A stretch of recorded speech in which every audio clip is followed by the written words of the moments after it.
ముందు కవి తర్వాత సినిమా కవి Suddala Ashok Teja. Is not only Revanth Reddy గారు, ఈజ్ ఏ రెవల్యూషన్ రెడ్డి గారు అని. నేలమ్మ నేలమ్మ నేలమ్మ నీకు వేల వేల వందనాలమ్మ. అందుకే సాలేటి వానకే తుళ్ళిందా ఇంకా సాలు సాలుకు నువ్వు బాలంతా. బ్రహ్మదేవుడు అడ్డం వచ్చినా సరే నిన్ను సినిమా రైటర్ చేయకుండా ఊకోను, మరో స్త్రీలాగా నేను నిలబెడతానరా అన్నాడు ఆయన. ఒక పాట ఒక శిల్పంలా గనక మనం చెక్కితే అది ఫర్ ఎవర్ ఉంటుంది, అజరామరంగా ఉంటుంది.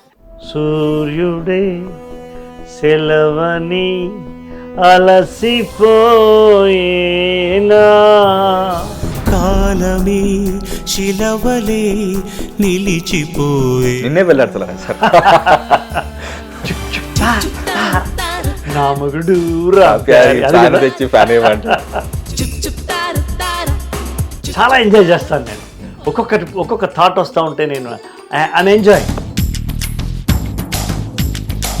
పాటలో ఫస్ట్ లైన్ నిన్ను నిలబెట్టాలి, సెకండ్ లైన్ నిన్ను పడగొట్టాలి.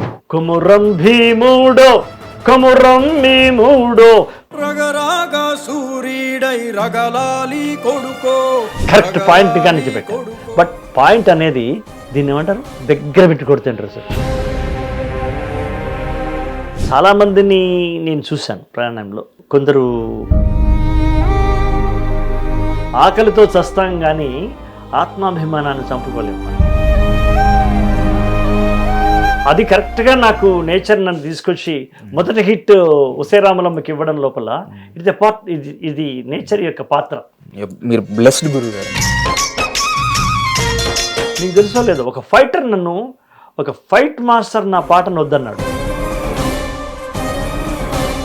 తిరువేంద్ర సీతారామ శాస్త్రి గారే మొదటి పాటకే వజ్రాలు పొదిగిన వడ్డాన మీద వచ్చి బుజ్జి నడుము పూజ చేసుకుంటా, ఇట్స్ పోయిటరీ అన్నాడు ఆయన. కళ్ళు మూసి చీకటి ఉందంటే నవ్వుకుంటుందే, కన్ను మూసేదాకా పెన్ను మూసేదిలే, పెన్ను మూసేదేలాక కన్ను మూసేదిలే. హిట్ టీవీ ప్రేక్షకులకు నమస్కారం. నేను మీ Mahesh and welcome to another fresh episode of అసలు ఇది ఇంటర్వ్యూయే కాదు, బట్ ఇది ఇంటర్వ్యూ అని అనుకోవాలో లేకపోతే ఒక గురు శిష్యుల మధ్యలో ఒక చిన్న ఉపనిషత్తు అనుకోవాలో లేకపోతే ఏమనుకోవాలో తెలియదు, కానీ you consider what ever you want to consider this particular episode. But ఇది మాత్రం నాకు చాలా ఎమోషనల్ మూమెంట్.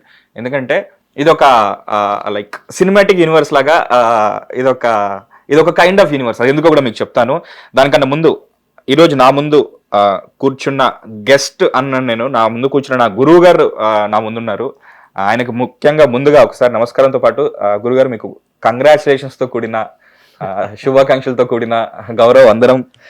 నాకు మాటలు దొరకట్లేదు, అందుకని అన్ని తెలుగు హిందీ ఇంగ్లీష్ అన్ని మిస్ చేస్తున్నాను. 2025 సంవత్సరానికి గాను మీకు సినారే పురస్కారం వచ్చినందుకు చాలా చాలా చాలా చాలా మొదటిసారి ఇది ప్రవేశపెట్టిన తర్వాత మొదటిసారి మిమ్మల్ని ఇది వరించినందుకు చాలా హ్యాపీగా ఉంది. నాకు చాలా హ్యాపీగా ఉంది. ఎందుకంటే అప్పట్లో సర్వేపల్లి రాధాకృష్ణన్ గారు వాళ్ళ స్కూల్ నుంచి వెళ్ళిపోతుంటే శిష్యులందరూ ఆయన బండి లాగారు అని చెప్పేసి నేను చిన్నప్పుడు చదువుకున్నాను. అది కాకుండా ఒక ఆర్మీ ఆఫీసర్కి ఏదైనా యుద్ధం గెలిస్తే ఇలా బ్యాడ్జెస్ వస్తూ ఉంటాయి ఒక్కొక్కటి, ఆయన యూనిఫామ్ పెరుగుతూ ఉంటుంది. అదొక ప్రైడ్ అనమాట. అలా another jewel in your crown లాగా ఇది వచ్చినందుకు నేను దీన్ని ఇలా కన్సిడర్ చేస్తున్నాను. అది మిమ్మల్ని వరించినందుకు, నేనున్న కాలంలో వరించినందుకు, ఆ సందర్భాన్ని సెలబ్రేట్ చేసుకుంటానికి చాలా హ్యాపీగా ఉంది. నేను కొంచెం ఆత్రంగా మాట్లాడుతుంటాను, ఎందుకంటే ఇది ఒక రకమైన ఎమోషనల్ మూమెంట్ అని మీకు కూడా చెప్పినా కదా. ఏమన్నా అటు ఇటుగా అయితే మీరే సర్దుకుపండి. ఎందుకంటే భయంతో నేను దీన్ని ఆపేయచ్చు. రేపు పొద్దున మీ గురించి ఏ స్వీయ చరిత్ర ఆత్మకథ చదువుతూ నేను తెలుసుకునే బదులు మీ ఎగ్జిస్టెన్స్ని, మీ ప్రజెన్స్ని సెలబ్రేట్ చేసుకోవడంలో ఒక ఆనందం ఉంటుంది. అందుకే ధైర్యం చేసి నేను మీకు ఫోన్ చేయడం జరిగింది. అండ్ నేను మిమ్మల్ని టీచర్గానే చూస్తున్నాను, ఒక బడి పంతులుగానే చూస్తున్నాను. మీరు కూడా నా శిష్యులాగానే చూడండి. మీ స్టూడెంట్ ఒక 10 ఏళ్ళ తర్వాత కలిసాడు, ఎలా ఉన్నారని అడుగుతున్నట్టుగానే మీరు కన్సిడర్ చేయండి. ఎలా ఉన్నారు? ఆరోగ్యం ఎలా ఉంది? బాగుంది, ఆరోగ్యం బాగుంది. నా రచన అయితే అటు పాట కానీ లేకపోతే ఇటున్న వేరే పోయిటరీ కానీ అలా జంటగా సాగుతున్నాను. I'm very happy about this. మామూలుగా కవి ఉంటారు, రకరకాల కవులు ఉంటారు. నేను చూసినంత వరకు మీరు భూమి పొరల్లోంచి పుట్టుకొచ్చిన కవి మీరు ఎన్నో అంటే అనుభవం వేరు, అనుభూతి వేరు, ఇంకొకరి ఎక్స్పీరియన్స్ని మనం తీసుకొని దాన్ని రాయడం వేరు. కానీ మీరు రాసేవన్నీ శ్రమైక జీవనం కావచ్చు, సినిమా పాట కావచ్చు, సాహిత్యం కావచ్చు, ఏదైనా కావచ్చు, మీరు దాని నుంచి ఏది ఎక్స్పెక్ట్ చేయకుండా రాస్తారు. ఎందుకంటే మీరు ఎక్స్ప్రెస్ చేయాలని రాస్తారు అంతే. సో దాని నుంచి నాకు ఇది రాసినందుకు, ఈ వాక్యం పడితే పలానా వాళ్ళు ఇంప్రెస్ అవుతారు, నాకేదో అవార్డు వస్తుంది, ఈ పదం పడితే, అది ఏం లేకుండా రాస్తారు, నిస్వార్థంగా రాస్తారు, ఎలాంటి భేషజాలు లేకుండా రాస్తారు, ఏ ఎక్స్పెక్టేషన్స్ లేకుండా రాస్తారు. కాబట్టి అలా రాసిన దానికి ఒక రెసిప్రోకల్గా ఒక బుమరాంగ్ ఇలా వేస్తే తిరిగి మళ్ళీ మన దగ్గరికి వచ్చినట్టు ఇలాంటి వాటికి ఒక పురస్కారాలు లేకపోతే ఒక అవార్డు రూపంలో మీకు ఒక గుర్తింపు కానీ వస్తాయి. ఏది పొద్దున్న లేస్తే ఇన్ని గోడలు కట్టుకుంటాం మనుషుల మధ్యలో, అంత మందిలో కూడా మనకు వచ్చింది అని తెలిసినప్పుడు ఒక రకమైన ఆనందం ఉంటుంది. మీరు ఈ అవార్డ్స్ అనేవి ఫంక్షన్స్ ఒక కవిగా మీరు ఎలా చూస్తారు మీరు? ఎందుకంటే మీరు చాలా సింపుల్ కవి, అంటే సింపుల్ కవి ఇన్ ది సెన్స్ లైక్ మీరు చాలా సింపుల్ గా ఉంటారు. మీరు చాలా ఇతను చూస్తే ఇతను సినిమా వాడు అని హడావిడిగా అనిపిస్తుంది. ఒక సినిమా వాళ్ళని చూస్తే మీ ఆహార్యంలో గానీ, మీ నడవడికలో గానీ మీరు పంతులు, బడి పంతులు కనిపిస్తారు నాకు ఎప్పుడు. రైట్ ఫ్రమ్ నేను మొదటి నుంచి చూసినా ఇప్పుడు చూస్తున్నా 32 ఏళ్ళు బాబు. సో 32 ఏళ్ళు ఈ ప్రస్థానంలో సినిమా 2 సంవత్సరాలు ఎక్కడ నాకు అది అసలు ఆ హడావిడి కనిపించి చాలా శాంతంగా ఉంటారు. మీ మొహం చూస్తే నాకు ఒక శాంతంగా అనిపిస్తుంటది. అలాంటిది ఇందాక మీకు మాట అన్నాను, ఆ జ్యువెల్ ఇన్ యువర్ క్రౌన్ అని. మీకు ఎలా అనిపిస్తుంది? వీటిని ఎలా స్వీకరిస్తారు మీరు?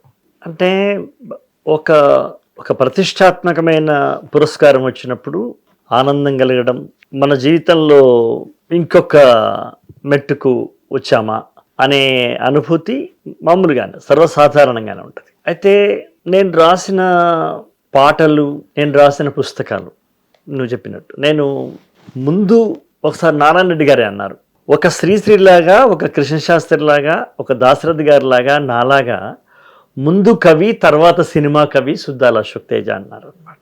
అది కరెక్ట్గా నన్ను స్టడీ చేసిన అన్నమాట. అది నేను 85లోనే విశాలాంధ్ర వాళ్ళు పోటీ పెడితే వెలుగు రేఖలు అనే ఒక నవలకు నాకు స్టేట్లో అంటే ఆంధ్రప్రదేశ్లో 2nd ప్రైజ్ వచ్చింది 85లో. అప్పుడు ఇంకా నేను సినిమా వైపు ఇంకా నేను అసలు అడుగు వేయలేదు, కను చూపు కూడా అటువైపు ఇంకా తీవ్రంగా పెట్టలేదు. ఆ తర్వాత నేను రాయడం ఎప్పుడూ వదులుకోలేదు, అది పాట కావచ్చు లేదా ఇంకేదైనా కావచ్చు. తర్వాత పాట మీదనే నా దృష్టి ఎక్కువగా వెళ్ళింది. ఎందుకంటే అక్షరాస్యుడు చదువుతారు పుస్తకాన్ని. ఒక సేయింగ్ ఉంది, నీకు తెలుసు లేదు, కాళ్ళున్న ప్రతివాడు నడవగలడు, చేతులున్న ప్రతివాడు రాయలేడు. అద్భుతం. అవును, ఇది నేను బాగా చిన్నప్పుడే తెలుసుకున్నవాడిని. కనుక నేను రాయడం అనేది ఎప్పుడు నేను ఆపుకోలేదు. పాట వైపు నేను ఎందుకు వెళ్ళాను అంటే, పుస్తకం చదివే వాళ్ళు తక్కువ నేను ఎదుగుతున్న క్రమంలో. ఇప్పుడు చాలా వరకు ఎడ్యుకేషన్ అంతా అక్షరాస్యత పెరిగిపోయింది. నేను ఎదుగుతున్న క్రమంలో పుస్తకాలు చదివేవాళ్ళు తక్కువ. మా ఊరు మొత్తంలో మా ఇంట్లో మా కుటుంబం మాత్రమే పుస్తకాలు చదివేది. అదే ఉదాహరణ. ఇంకా పాట వినడం అనేది అందరూ వినొచ్చు. కళ్ళున్న ప్రతివాడు చదవగలడు, కొందరు చదవలేరు కావచ్చు, కానీ చెవులున్న ప్రతివాడు అన్ని వినగలగలడు. దానికి అనుకూలమైందే పాట. అది మా నాన్న నుంచి నాకు వచ్చిన పాటే కదా. కాబట్టి పాట వైపు నా మనసు ఎక్కువగా మొగ్గింది. అలా నేను పాటలు రాస్తూ వస్తున్నాను.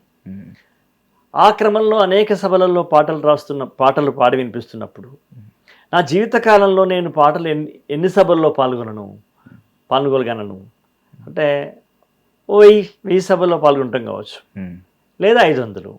అదే నేను సినిమాలకు వెళ్తే నేను రాసిన క్షణం లోపల 10 కోట్ల మంది గుండెల్లోకి వెళ్ళిపోయే అవకాశం సినిమా మాధ్యమంలోనే ఉంది. వ్యాప్తి ఎక్కువ చెందుతుంది, రీచ్ అంటారు. రీచ్ అనేది వితిన్ సెకండ్స్ వెళ్ళిపోతుంది కదా. నా పాట వెళ్ళిపోవడానికి ఒక సభ పెట్టాలి ఎవరన్నా. ఆ సభలో ఎంతమంది వస్తారు? 1000 మంది వస్తారు, దాని పరిధి వరకే వస్తారు. ఇలా నేను సినిమా మాధ్యమంలోకి వెళ్ళాలని చాలా చిన్నప్పుడే పాటలు రాస్తున్న క్రమంలో, నా పాటలు మెచ్చుకుంటున్న క్రమంలోనే నేను అనుకున్నాను. అయితే పాట వైపే వెళ్తే కనుక సినిమాయే కరెక్ట్ మాధ్యమం. It's a powerful media. అలా నేను పాటల వైపు ఎక్కువ వచ్చాను. పాటల వైపు వచ్చి సినిమాలో బాగా అంటే శ్రీరామలమ్మ లాంటివి, ఇంకేదో వేరే ట్యాగూర్కు నేషనల్ అవార్డు ఇట్లా వచ్చిన తర్వాత నాకు పుస్తకాలు రాయడం కూడా ఇష్టమే కదా. నేను అప్పుడు అనుకున్నాను, నారాయణ రెడ్డి గారి లాగా, దేవులపల్లి కృష్ణశాస్త్రి గారి లాగా, శ్రీశ్రీ గారి లాగా మనం ఒకవైపు కవితా ప్రపంచంలో ఒక లేయర్ మనది ఉండాలి, సినీ ప్రపంచంలో ఉండాలి, ప్రజాక్షేత్రంలో అంటే ప్రజాకవి క్షేత్రంలో సినిమా కవిగా ఉండాలి, సినీ కవి క్షేత్రంలో ప్రజాకవిలా ఉండాలి అని అనుకుని గత కొంతకాలంగా నేను శ్రమకావ్యం రాశాను, నేను అడవిని మాట్లాడుతున్నాను రాశాను, శ్రీ శూద్రగంగ అని రాశాను, ఇప్పుడు లేటెస్ట్గా అశోకవనం అనే ఒక పునర్వ్యాఖ్యాన కవిత్వం కూడా రాశాను. ఇవి నా 4 కావ్యాలు. ఇట్లా సాగుతున్న క్రమంలో సరిగ్గా ఈ సంవత్సరం ఇక్కడ మనము రేవంత్ రెడ్డి గారి గురించి చెప్పుకోవాలి. ఆయన dare and dashing and dynamic democratic CM అనిపించింది నాకు. ఒక రెవల్యూషనరీ థాట్ ఆయన దగ్గర నేను గమనించాను. 13 సంవత్సరాలుగా సినిమా నంది అవార్డ్స్కు దూరం అయిపోయింది, అసలు అవార్డ్స్కే దూరం అయిపోయింది. అలాంటి సందర్భంలో సినిమా పరిశ్రమలో వ్యక్తులం కావచ్చు, సినిమా అనే మందిరం కావచ్చు, అవార్డు లేని అంధకార బంధురమైంది. దాంట్లోకి ఒక కాంతివంతమైన, ఒక సూర్యకాంతివంతమైనటువంటి అవార్డును తీసుకురావాలని ఆయన ఆలోచించినప్పుడు దానికి ప్రజా యుద్ధ నౌక గద్దర్ని ఎన్నుకోవడం అనేది వెరీ డేర్ స్టెప్. ఆ సాహసోపేతమైన నిర్ణయం తీసుకున్నప్పుడే నేను అన్నాను, is not only Revanth Reddy గారు, ఈజ్ ఎ రెవల్యూషన్ రెడ్డి గారు అని. సో ఆ ప్రవేశం పోయిన సంవత్సరం చేసినారు. ఈ సంవత్సరం ప్రత్యేకంగా ఒక ఎన్టీఆర్ జాతీయ అవార్డు చిరంజీవి గారికి, అట్లాగే కాంతారావు అవార్డు పీపుల్ స్టార్ మన నారాయణమూర్తి గారికి, ఆయన మేరు గంభీర మేరు నగ అవార్డు నగ స్టార్, ఆయన గంభీర మేరు నగ స్టార్, మన మెగాస్టార్, మన యుగ స్టార్ పీపుల్ స్టార్ నారాయణమూర్తి గారు. అట్లాగే పైడి జయరాజ్ గారి అవార్డు కమల్ హాసన్ గారికి. అలా ఒక ప్రతిష్టాత్మకమైన అవార్డ్స్ యనమండుగురికి ఇచ్చినారు. అందులో నారాయణ రెడ్డి గారి అవార్డు ప్రవేశపెట్టి అది తొలి అవార్డు నాకు ఇవ్వడం అనే దానికి, ఇలాంటి అవార్డ్స్ ప్రవేశపెట్టడంలో మన యొక్క ముఖ్యమంత్రి గారికి, తర్వాత మంత్రి మండలికి, సినిమాటోగ్రఫీ కోమటిరెడ్డి గోపాల్ రెడ్డి గారికి, జ్యూరీ కమిటీకి నేను ఈ సందర్భంలో నేను ధన్యవాదాలు తెలియజేస్తున్నాను. హిట్ టీవీ యాప్, ఇందులో short news, live news, entertainment shows, movies, digital magazines తో పాటు మీ జిల్లా వార్తలను కూడా ఫ్రీగా చూడొచ్చు.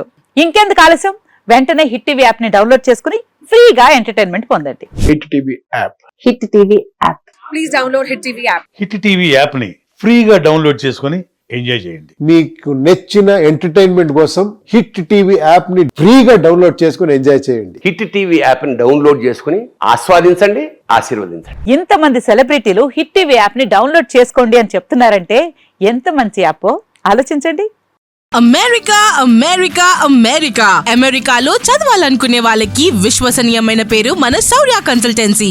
UK లో 1 year masters, UK లో 1 year masters, 2 years work permit up to 5 years visa. Contact Saurya Consultancy. Contact 89851 89851.